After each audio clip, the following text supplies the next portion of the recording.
귀신이 나갔다가 들어와 있다. 이런 말씀이 되십니다. 우리가 사는 세상은 예전보다 엄청나게 발전을 하고 있죠. 그래서 컴퓨터만 봐도 예전에 한 30년 전에 그 개인용 컴퓨터, 퍼스널 컴퓨터가 처음 나오던 시절에는 저도 그때 썼는데 저런 지금은 사라진 5.25인치 디스켓이라는 게 있었거든요.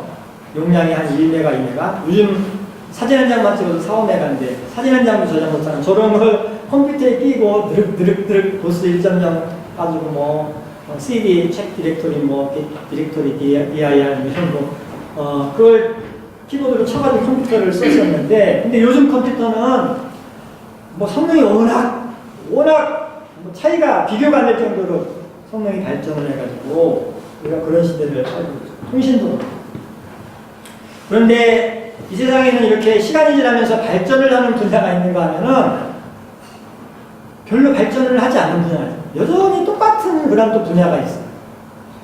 그 중에 하나가 클래식 음악 같은 것도 보면 그 해마다 전 세계에서 콘서트홀에서 이렇게 연주되는 곡을 이렇게 통계내는 사이트가 있는데 가보면 베토벤이 반이 모차르트가 죽은 지가 수백 년이 지났는데 그럼 그 사이에 수백 년 동안 수많은 작곡가가 수많은 곡들을 분명히 써서 지금까지 축적이 되어 있을 텐데 아니 그 수많은 곡들은 다 어디로 가고 여전히 전 세계에 나라를 부르라고 콘서트홀에서 연주되는 곡을 보면 모차르트, 베토벤이 해마다 이렇게 1, 2, 3등을 돌아가면서 하고 그 다음은 슈베르트니 이런 사람들이 또 그래서 이 클래식 음악은 수백 년이 흘렀는데도 변함이 없다. 수많은 작곡가들이 여전히 작곡을 하고 있지만 그 곡들은 연주가 되지 않고 수백 년에 죽은 저 사람들 곡을 여전히 연주하고 있는 그런 일들을 우리가 볼 수 있어요. 수백 년이 지나도 바뀌지가 않는 거죠. 별로 바뀌지가 않아요. 특별한 계기, 작년 같은 경우 번슈타인인가 100주년이라고 해서 그 사람 보고 좀 많이 했다고 해요. 어쨌든 그렇게 변화가 안 되는 분야가 있는데 그렇게 변화 안 되는 분야 중에 또 하나가 뭐냐면 우리 사람의 마음. 이 사람의 마음, 정신세계에 대해서는 수백 년 전에나 심지어 수천 년 전에 우리 조상들 때 사람 마음에 대해서 생각하고 했던 것과 큰 차이가 나지 않는 이 사람의 마음과 정신세계에 대해서는 별로 이렇게 아는 게 많아지지 않고 발전하지 않은 것을 우리가 볼 수 있습니다. 이게 참 다른 거는 과학기술이 엄청 발달하는데 사람의 정신, 사람의 마음은 수백 년 전이나 지금이나 큰 차이가 나지 않는 것을 상대적으로 다른 거에 발전으로 비례한 거에 비해서는 미미하게 변하지 않는 것을 볼 수 있습니다. 병원의 신경정신과 의사 선생님들이 환자들을 이렇게 보면 그 사람을 이렇게 진찰을 하고 병명을 이렇게 차트에 기록을 하는데요.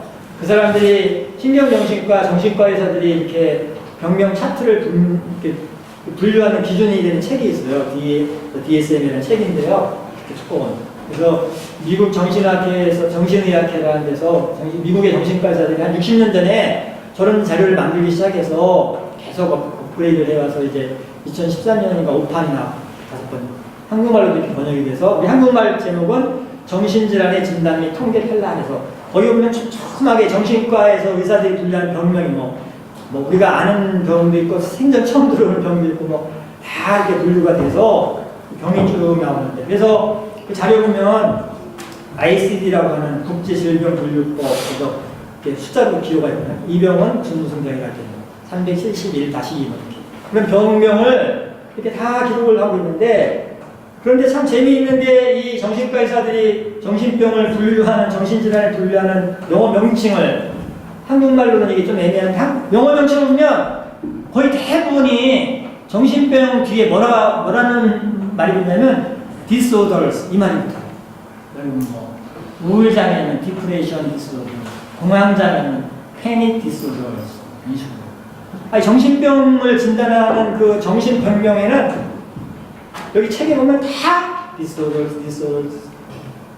disorders라는 말이 영어로 무질서하고 엉망진창인 걸 disorder 이 말이잖아요. 오더는 어떻게 질서 있고 균형 잡히고 자리가 잘 잡힌 거고 그렇지 않은 게 디스오더인데 정신의 마음의 상태가 이게 헝클어지고 엉망이 됐다는 걸 그걸 이렇게 디스오더스 말을 붙여가지고 뭐 여러 가지로 이렇게 병명을 이렇게 의사들도 원인을 모르는 거고요.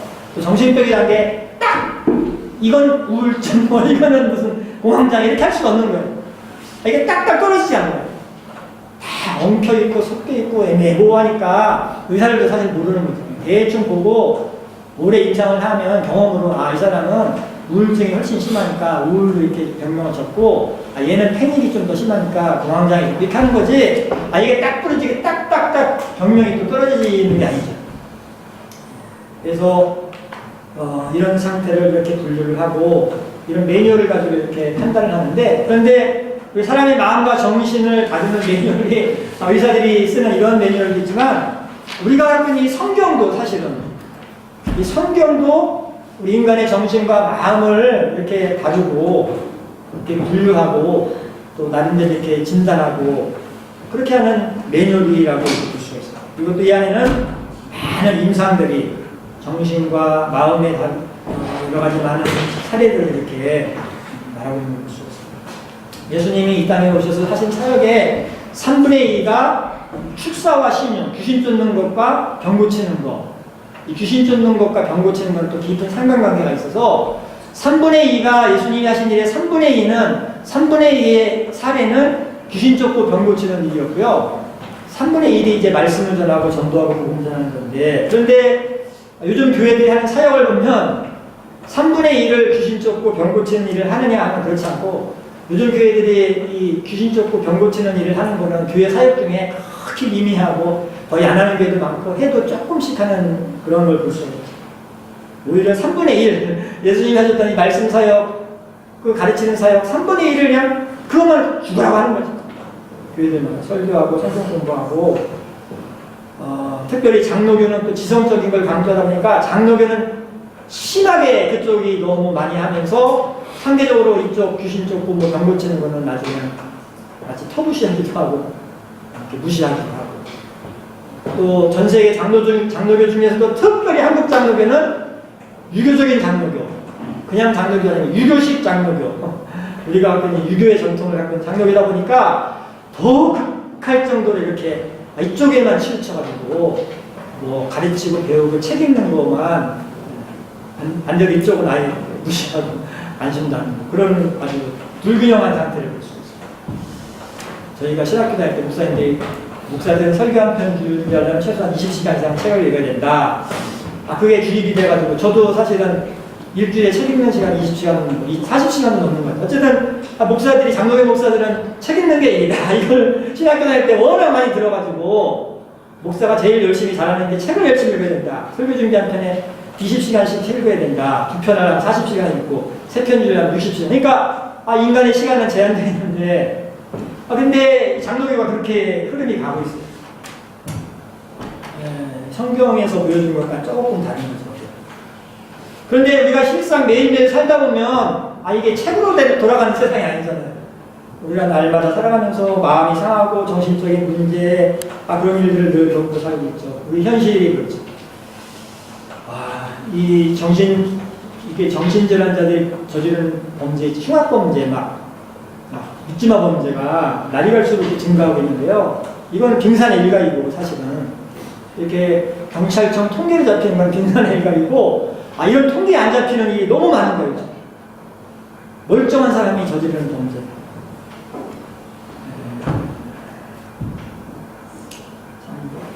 깜짝깜짝 놀랐어요.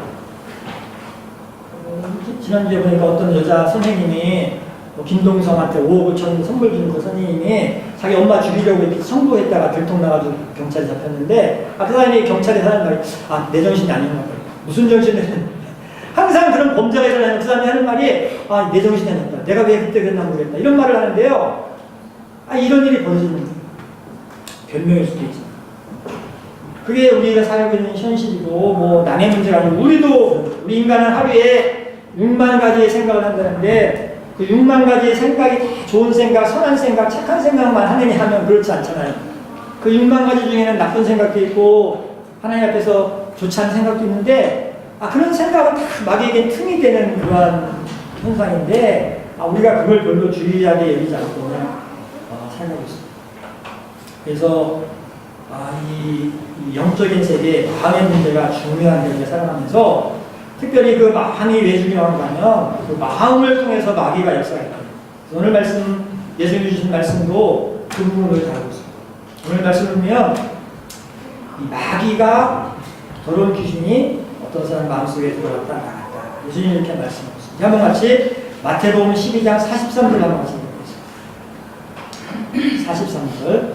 더러운 귀신이 사람에게서 나갔을 때에 물 없는 곳으로 다니며 쉬기를 구하되 쉴 곳을 얻지 못하고, 예수님이 말씀하셨는데 더러운 귀신이 사람에게서 나갔을 때 이렇게 말하는데, 그 귀신이 뭔고 하니 원어를 보니까 푸뉴마 이렇게 됐어요. 푸뉴마. 여러분 푸뉴마 많이 들어보셨죠? 푸뉴마는 성령을 가리키는 말이잖아요. 성령 푸뉴마인데, 그런데 오늘 말씀 보면 귀신한테, 성경 원어에는 귀신, 우리말은 귀신이라고 되어 있지만 원어는 푸뉴마가 사람에게서 나갔을 때 이렇게 말하거든요. 참 재미있죠? 우리는 푸뉴마하면 성령으로 알고 있는데 여기 푸뉴마가 사람에게서 나갔을 때, 그 푸뉴마가 악한 영이 푸뉴마일 수 있다는 거죠. 우리가 잘 알고 있는 상식처럼 성경에 나오는 푸뉴마는 귀신도 많이 가리키지만 보통은 성령님을 가리킵니다. 그래서 오순절 마가다락방 때 성령님이 강하게 역사할 때도 그 성령님이 많이 나오는데 그 성령이 다 푸뉴마가, 우리 한번 같이 사도행전 2장 4절 약속을 보겠습니다. 사도행전 2장 4절. 그들이 성령의 충만함을 받고 성령의 말하게 하심을 따라 다른 언어들로 말하게 되었습니다. 성령 푸뉴마의 충만함을 받고 푸뉴마가 말하게 하심을 따라 다른 언어들로 말했다. 여기서 성령 푸뉴마는 말 그대로 푸뉴마가 성령 하나님의 영이죠. 아까 푸뉴마는 귀신, 이번 푸뉴마는 성령. 그런데 푸뉴마가 귀신이나 성령을 가리키는 게 아니고 또 다른 푸뉴마가 다른 뜻으로 쓰일 때가 있어요. 예수님이 겟세마네 동산에서 제자들하고 마지막 기도하시면서 마지막 유언처럼 부탁하신 유명한 말씀이 있는데, 마태복음 26장 41절, 우리가 잘 아는 26장 41절 한번 같이 읽어보겠습니다. 시험에 들지 않게 떼어주라. 마음에는 원이로되 육신이 약하도다. 여기 마음이라고 번역되어 있지만 원어는 푸뉴마예요. 푸뉴마는 원이로되 육신이 약하도다. 그러니까 이 푸뉴마가, 똑같은 푸뉴마가 성경을 보면 푸뉴마가 반복해서 나오는데, 어떤 푸뉴마는 귀신을 가리킬 때 쓰고 있어요. 악한 영. 어떤 푸뉴마는 성령을 가리킬 때 쓰고 있어요. 하나님의 영. 어떤 푸뉴마는 우리 마음, 사람의 영. 우리가 뭘 알 수 있는가 하면, 이 푸뉴마가 영이라는 것이 같은 레벨에 있구나, 같은 차원에 있구나, 같은 레벨, 같은 세계, 같은 차원에서 이 귀신과 성령과 우리 영이 같이 왔다 갔다 하고 움직이고 있는 영역이구나, 이걸 알 수 있어요. 우선 푸뉴마가 영인데, 영이 하나님의 영, 귀신의 영, 인간의 영이 같이 이렇게 같은 레벨, 같은 차원에서 이렇게 연결되어 있는 그런 부분이 있구나, 그걸 우리가 알 수 있는데 성경이 그렇게 말하고 있어요. 이걸 가지고 우리가 기본적으로 아는 게 중요한데요. 사람이 어떤 존재인가는 지금도 답이 없죠. 어떤 사람은 하나다, 의사들이 주로 말해요. 전인적인 존재다, 이렇게 말을 하죠. 하나다. 인간을 어떻게 가르냐? 인간은 그냥 하나일 뿐이다. 죽으면 끝이고 회로가 멈추는 거고, 이렇게 말하죠. 근데 어떤 또 사람들은 우리 인간의 몸은 영혼과 육이 있다. 육이 있고 바디가 있고 영혼이 있다. 그래서 신학자들이 많이 이렇게 말해요. 또 어떤 사람들은 세수를 말해요. 우리 사람은 영과 혼과 육이 있다. 그리스 철학에서도 말을 했고 성경에도 그게 많이 나오는 부분이에요. 또 어떤 사람들은 내분으로 이 사람의 스피릿과 소울과 바디와 이 마인드가 있다, 이렇게 하는 사람들이 있어요. 심리학자들. 그 답이 뭔가, 사람이 도대체 몇 수를 된 건가, 답은 아무도 모르죠. 하나님만 하시죠. 근데 우리가 이제 설명을 하는 방법으로 이렇게 하나를 취해서 설명을 하기가 좋은 걸 찾으면 되는데, 근데 성경을 보면 이 사람의 영과 혼과 육을 이렇게 세수로 구분을 해서 설명을 해야 이해가 쉬운 걸 알 수가 있어요. 그래서 데살로니가전서 5장 23절, 사도 바울이 그렇게 말하는 걸 한번 같이 읽어요. 데살로니가전서 5장 23절 같이 한번 보겠습니다. 평강의 하나님이 친히 너희를 온전히 거룩하게 하시고 또 너희의 온 영과 혼과 몸이 우리 주 예수 그리스도께서 강림하실 때에 흠없게 보존되기를. 그래서 혼과 영과 몸, 영과 혼과 몸. 이렇게 우리 몸이, 우리 인간이 세 개의 영역으로 이렇게 분류가 될 수 있다. 이렇게 성경이 말합니다. 성경을 보면 이렇게 분류하는 경우가 또 많이 나와요. 히브리서 4장 12절을 보더라도 거기도 보면 영혼을 묶어놓지 않고 분류해서 이렇게 나와요. 한번 같이 읽어보겠습니다. 하나님의 말씀은 살아있고 활력이 있어 좌우의 날선 어떤 것보다도 예리하며 혼과 영과 관절과 구슬을 찔러 죽이기까지 하며 마음의 생각과 뜻을 판단하는 혼과 영. 혼이라는 게 있고 영이 있고 약간 분리된다는 거죠. 이 몸은 몸이 바디는 다 아는 거니까. 근데 영혼의 이 혼은 그 창세기 보면 하나님이 흙으로 사람을 만드시고 생기를 불어넣으셨다고 말하거든요. 그러니까 생명이 된지라. 루아크를 생기를 불어넣으시니까 이렇게 됐다. 그게 바로 혼이거든요. 우리 말로는 생명이라고 했지만 원어는 그게 바로 혼이고요. 그 혼이 있는 존재 속에 영적인 게 이제 들어가면 그게 이제 영이 되는데, 그러니까 우리라는 인간이라는 존재의 가장 깊은 영역에 있는 게 이제 영인데, 바디가 있고 그다음에 혼이 있고 정신세계 생각하고 판단하고 감정 느끼는 그런 것이 있고 그 안에 더 깊은 영역에 영이 있는데 그 영이 아까 말한 이 푸니마죠. 푸니마. 그래서 그 푸니마의 또 다른 푸니마들과 연결되는 활동이 우리 인간의 영적 활동이라는 것을 우리가 알 수가 있는데, 하나님이 원래 만드실 때는 이게 딱 질서 있게 만들었는데, 문제는 그 푸니마에 악한 영이 이렇게 들어와 버려가지고 오더가 디스오더가 되니까 막 일어나는 거예요. 그런 현상들을 의사들은 뭐 우울증이다, 충도다, 공황장애다, 뭐다 이렇게 현상을 보고 이제 증상을 보고 임상적으로 이렇게 판단하는 거지만, 영적으로는 그게 흐트러지는 거죠. 우리 안에 원래 푸니마가 하나님이 원래 만드셨던 그 질서가 악한 영이 들어와가지고 그 영적 세계를 막 흔들어 놓고 어질러 펴놓고 엉망이 되게 해서 그게 이제 표면적으로 드러나는데, 그게 이제 영적으로 이렇게 문제가 있는 거예요. 그래서 이게 좀 중증일 경우는 영어로는 이렇게 부르는 디몬 포제스트 이렇게 하죠. 그래서 그 귀신 들린 사람처럼 누가 봐도 저놈은 좀 이상하다, 귀신 들렸다는 걸 알 수 있는 거예요. 예수 믿는 사람이건 안 믿는 사람이건 딱 봐도 저 사람은 귀신 들렸다, 뭔가 이게 이상하다고 느끼는, 영적으로도 안 해도 겉으로도 다 너무 이렇게 중증으로, 그런 걸 이제 디몬 포제스트라고 하고, 디모나이제이션이라는 거죠. 약간 경증이 있어요. 그래서 겉으로 볼 때 멀쩡한데, 멀쩡한 중학교 선생님인데 자기 엄마를 죽이라고 사죠. 이게 상식적으로 이해가 안 돼요. 겉은 멀쩡해, 학생들 가르치고. 그런데 그 내면의 영이, 마음이 엄마 죽이라고 명령하고 엉뚱한 일을 하고 막 이런 일을 하는. 그래서 인간이 이 내면에서 정신세계에서 이렇게 일들이 벌어지는 거죠. 그래서 이게 참 중요한데, 예수님은 우리를 치료하시는 것을 성경에 말하고 있어요.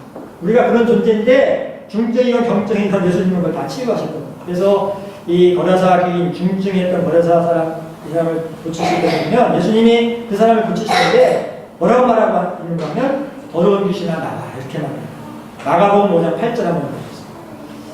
마가복음 5장 8절. 이는 예수께서 이미 그에게 이르시기를 더러운 귀신아 그 사람에게서 나오라. 여기도 이 귀신이 푸니마인데요, 예수님이 더러운 푸니마 나라! 이렇게 하니까 더러운 푸니마가 그 안에서 나왔는데, 여기는 아까 중증이라고 했죠. 2,000마리나 되는 귀신이 그 안에서 나와가지고 그걸 돼지떼한테 들어가서 그들 다 후술로 가서 죽었다고 성경에 나옵니다. 엄청나죠. 중증인데, 진짜 중증인데 2,000마리나 되는 귀신이, 푸니마가 2,000의 푸니마가 그 안에 있어요. 그래서 이 나쁜 악한 영들이 나와가지고 다 죽었으니까 해피엔딩인데, 근데 문제는 뭔가 하면 항상 그러지가 않다는 게 문제죠. 오늘 말씀이 바로 그걸 예수님이 말합니다. 귀신이 나와라 하면 나와서 다 없어져버리면 엔딩 이렇게 되면 좋은데, 그렇지 않고 이 귀신이 다시 유턴해가지고 나왔던 대로 들어가는, 예수님이 오늘 말하는 본문이거든요. 귀신이 나왔다가 다시 들어가는데, 이 사람 경우는 그 안에 2,000마리가 아니고 한 마리가 있었어요. 하나의 푸니마가 있었는데 얘가 나왔어. 나왔다가 돌아다니다가 보니까 딴 데 갈 데가 없으니까 다시 나 있던 데를 한번 가보자 하고 갔더니 질서가 딱 잡혀 있었어요. 깨끗하게. 그런데 얘가 들어가서 깨끗하네. 나 혼자만 가지 말고 이번엔 더 가자 해서 다른 친구 귀신 6개 더 데려와가지고 7개의 귀신이 탁 들어갔다는 말씀을 예수님이 제가 한 말이 아니고 예수님이 하신 거예요. 아, 이거는 우리에게 중요한 걸 주는데요. 이 귀신들이 들락달락 한다는 거죠. 우리의 영, 우리 안에 깊은 푸니마에 이 더러운 푸니마가 탁탁탁 할 수 있다는 것을 말씀하죠. 그래서 우리가 이걸 좀 알아야 되는 거죠. 아, 이 귀신이라는 놈들이 나오라고 해서 나왔다가 또 들어오는구나. 이놈들이 들락달락하는 놈들이구나. 아, 이걸 우리가 알아야 되겠다. 오늘 주님이 이렇게 교훈을 주셨습니다. 한번 같이 오늘 말씀 12장 44절과 45절을 보겠습니다. 이에 이르되 내가 나온 내 집으로 돌아가라 하고 와보니 그 집이 비고 청소되고 술되었거늘 이에 가서 저보다 더 악한 귀신 7을 데리고 들어가서 보아하니 그 사람의 나중 형편이 전보다 더 심하게 되느니라. 이 악한 세대가 노아니가 지배됩니다. 이 귀신이 들어갔다 나갔다. 전용철의 풀마 안에 나쁜 귀신이 들어왔다 나갔다 할 수 있다는 것을 말합니다. 성경에 보면 계속 사울왕이 그랬잖아요. 악한 영이 들어왔다 나갔다. 베드로도 그랬잖아요. 예수님의 수제자인데 들어왔다 나갔다. 가룟 유다도. 그래서 우리가 이 악한 영이 내 안에 언제든지 들어올 수 있다. 6만 가지 하는 생각 가운데 마귀가 탁 틈타가지고 하나 들어올 수 있다. 이걸 우리가 한번 기억을 해야 되는데 명절이 그래서 중요해요. 명절. 아까 제가 처음에 기도할 때 말씀드린 명절이 되면 마귀들이 대목이거든요. 귀신들이 대목. 그래서 이 명절이 되면 마귀들이 가정마다 집집마다 사람들마다 찾아와가지고 이 사람들을 막 휘젓고 오더링을 디스오더링을 막 이렇게 엉망으로 만드는 그런 일들을 맹렬하게 하는 것을 우리가 볼 수 있어요. 그래서 우리가 이 명절 때는 특별히 영적으로 긴장하고 늘 그렇게 되겠지만 약한 원수 마귀가 우리나 우리 주변에 어떻게 이렇게 들어와가지고 문제 일으킬까를 경계를 해야 된다는 것을 기억합니다. 가정마다 들어가지고 명절 끝나면 막 형제간에 우애가 다 끊어지고 이혼하는 가정들, 이혼하는 영웅도 있거든요. 이 귀신 쫓는 사람들이면 엄마 이혼시킨 마귀가 딸 속에 들어가서 또 딸도 이혼시키고 뭐 이런 얘기를 많이 듣거든요. 이게 뭐 논리적으로 이론적으로 설명은 뭐 불가능한데 현상으로 그렇게 많이 축사하는 분들이 그런 간증집을 읽으면 그런 게 많아요. 축사하다 보면 내가 13년 전에 네 엄마 이혼시키고 너도 이혼시키려고 들어왔다 하면서 말하는 재미있는 일들이 많아요. 네. 하여튼 그거는 뭐 그렇다고 치고 어쨌든 이 명절이 되면 더러운 영들이 더러운 푸니마가 우리 사람의 푸니마 속에 와서 역사를 하는 일이 너무나 많기 때문에 우리가 이 명절 때 특별히 그것을 주의해야 된다는 것을 우리가 교훈을 받을 수가 있습니다. 베드로전서 5장 8절로 9절은 우리가 이 마귀를 대적하는 게 중요하다. 근신해서 깨어가지고 경계하고 대적하는 것이 중요하다는 것을 말하고 있습니다. 한번 같이 읽어보겠습니다. 근신하라 깨어라 너희들은 마귀가 우는 사자같이 두루다니며 산길자를 찾나니 너희는 믿음을 굳건하게 하여 그를 대적하라. 그래서 마귀를 대적하라.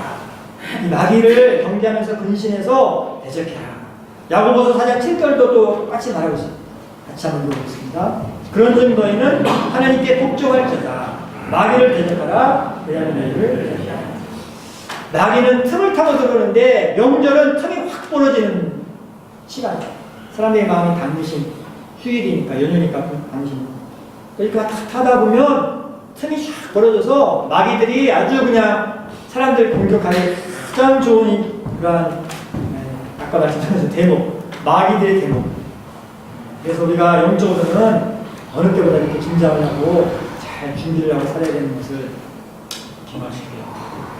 예전에 안양에 있는 어느 교회에서요, 그 교회 사무실로 전화가 왔는데, 교인들 집에, 어느 집에 그 귀신 들려가지고 난동을 피운다고 목사님이라도 신방 좀 해달라고 해서 전화가 왔어요. 그래서 그 사무원이 담임 목사님한테 어느 집사님께서 이렇게 전화가 왔다고 하니까 담임 목사님 나는 시간 없고 이 부목사 중에 선임 가서 예배 드리고 와라 했어요. 부목사가 여러 있으니까 선임 목사, 제일 오래된 목사님이 부목사가 가서 예배를 드리는데 예배 드리고 그분이 이제 나름대로 귀신아 물러가라 했는데 그 사람이, 그 귀신 들린 사람이 귀신아 물러가라 하니까 뭐라고 하면서 오히려 그 목사님은 목을 찔러 것 같아요. 그래서 그 사람이 결국은 목사님이 예배를 드리고 그냥 온 거예요. 그러고 사무실에 오니까 그 소식을 듣고 다른 부목사님이 다 불안해가지고 담임 목사님이 이제 누구 보낼까 해가지고 이거 큰일 났다. 우리 선임 가가지고 저렇게 망신당하고 왔는데 나쁜 애가 어떡하나 하고 막 그냥 그랬다는 거죠. 근데 교회마다 그런 이 개입이 작은 사실은 교회들마다 보면 그런 애들이 많아요. 그래서 하여튼 요즘 또 젊은 목사님들은 별로 그런 거 관심이 없거든요. 다른 회사는 저희 때만 해도 이제 저희 때를 또 그런 거 많이 듣고 해서 좀 경험이 있는데 하여튼 저는 대전에도 이렇게 있을 때 저가 있던 목사님, 저희 있던 교회 앞에 나가신 목사님이 있는데 지금 돌아가셨어요. 근데 그분은 이제 민중교회 하시는 목사님이라 이런 건 별로 관심이 없는 목사님, 사회봉사님 열심히 하시는. 근데 이분도 봉변을 당했어요, 똑같이. 그래서 사임을 교회 그만두고 나가신 이유가 그런 일 한 번 당하니까 교인들이 저 김 목사는 능력 없다고 그러니까 그 목사님 더 계실 수가 없는 거예요. 참. 근데 그게 목사님들만의 문제가 아니고 성도들도 마찬가지예요.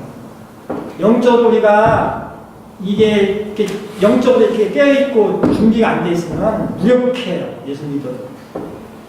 사도행전 19장을 보면 유대 제사장 스게와의 일곱 아들이 아까 이 귀신 했던 목사님처럼 바울이나 이렇게 보니까 쟤들이 귀신도 쫓네? 나도 한번 해볼까? 하고 이 일곱 사람이 가가지고 귀신한테 귀신아 물러가라 했던 거예요. 귀신아 물러가라. 그럼 귀신이 나가면 좋은데 귀신이 뭐라고 하냐면 내가 예수도 안다. 바울도 알아. 근데 니들은 뭐야 하고 한 사람이 일곱 사람을 다 두드려 패고 옷 다 벗겨가지고 일곱 명이 쫓겨 도망갔다고 성경에 있고. 예수 믿어도 그냥 갔다 갔다만 하면 안 되고 영적으로 우리가 신앙생활은 영적인 거니까 영적으로 우리가 무장이 돼가지고 악한 영들을 이렇게 대처를 해야 되는데 근데 중요한 거는 우리가 나사렛 예수의 이름으로 명하노니 나가라고 이렇게 주문처럼 낸다고 귀신이 나가는 게 아니라 사람들은 그냥 성경에 이렇게 써있고 목사님들 이렇게 하니까 내가 나사렛 예수 이름으로 명하는 귀신 나가라고 하면 나가겠지? 아니 절대 안 나가. 귀신들은 능력 있는 영이거든요. 그래서 귀신이 나가는 건 우리가 말해서 나가는 게 아니고요. 성령의 능력으로 나가는 겁니다. 성령의 능력. 내 안에 내 푸뉴마에 하나님의 푸뉴마가 함께 하셔서 그 푸뉴마가 하나님의 푸뉴마와 나의 푸뉴마가 함께 하시는 그 능력이 나타날 때 그 악한 영이 나가는 거지 내가 뭐 말한다고 전영철이가 말한다고 그게 아니에요. 그걸 착각하면 안 돼요. 그래서 귀신을 쫓고 귀신과 싸울 수 있다는 것은 내가 먼저 성령이 충만해야 돼요. 지난주에 말씀드렸습니다. 내 안에 성령이 하나님의 영이신 푸뉴마가 내 안에 임하셔서 충만해야 돼요. 그럼 어떻게 해야 우리가 이 푸뉴마를 충만하게 할 수 있는가? 간단한 방법이 없어요. 우리가 늘 찬양을 뜨겁게 하고 뜨겁게 기도를 하고 말씀을 사모하고 말씀이 내 안에 있고 이런 상태를 자꾸 유지하다 보면 그러는 가운데 하나님의 성령이 우리 안에 임하셔가지고 우리가 성령 충만한 상태로 변화가 되는 거고 그런 상태에서 예수님의 이름으로 우리가 선포할 때 능력도 나타나는 거지 그러지 않고 기도도 하지 않고 찬양도 하지 않고 말씀도 없이 살다가 그냥 가서 귀신 안 물러가라 하면 이놈의 자식 그렇게 되는 거죠. 농담 아니에요. 진짜예요. 그래서 우리 성도님들이 늘 성령 충만하기를 바랍니다. 성령 충만 어렵지가 않아요. 찬양을 그렇게 하고 우리가 주일마다 통성기도 하는 이유가 있어요. 주일 예배 때 통성기도 한다 이상하게 생각할 수 있어요. 성도님들이 평상시에 일주일 동안 통성기도 하면서 살 수가 없는 거예요. 요즘 시대는. 옛날같이 옛날 성도들은 날이면 날마다 새벽에 와서 기도하고 저녁에도 와서 기도하고 그랬는데 그래서 영적으로 기도하는 분들이 하는 말이 한국교회가 통성기도가 줄어들면서 망하기 시작했다. 그런 분들이 있습니다. 다른 거로 망한 게 아니고 이 통성기도가 중요한 거예요. 그냥 하는 기도도 다 중요한데 이게 우리의 영혼을 이렇게 그래서 제가 그 성전기도를 주일마다 하는 건데 어쨌든 중요한 것은 우리가 성령 충만할 때 우리 안에 계신 푸니마 하나님의 성령이 우리 안에 우리의 푸니마와 함께 하실 때 악한 푸니마들을 물리칠 수 있는 능력이 나타나는 줄 믿으실 수 있기를 바랍니다. 그래서 명절이 되었어요. 부정. 그래서 이번 명절을 지내면서 우리가 성령 충만하셔가지고 악한 원수마귀, 악한 영들을 대적하고 꾸찌르고 쫓아내고 그래서 우리가 이 명절도 잘 지내는 일 받으실 수 있기를 바랍니다. 우리 제가 한번 하나님 우리가 성령 충만하기를 원합니다. 악한 영에게 눌려 사는 인생이 되지 않고 악한 영을 물리치고 악한 영을 추방하고 악한 영을 박살내며 사는 영적으로 하나님의 성령이 충만한 성도로 살아가도록 주님이 주신 능력을 우리가 드러내며 살아가도록 이게 능력 주시고 성령 충만하게 해달라고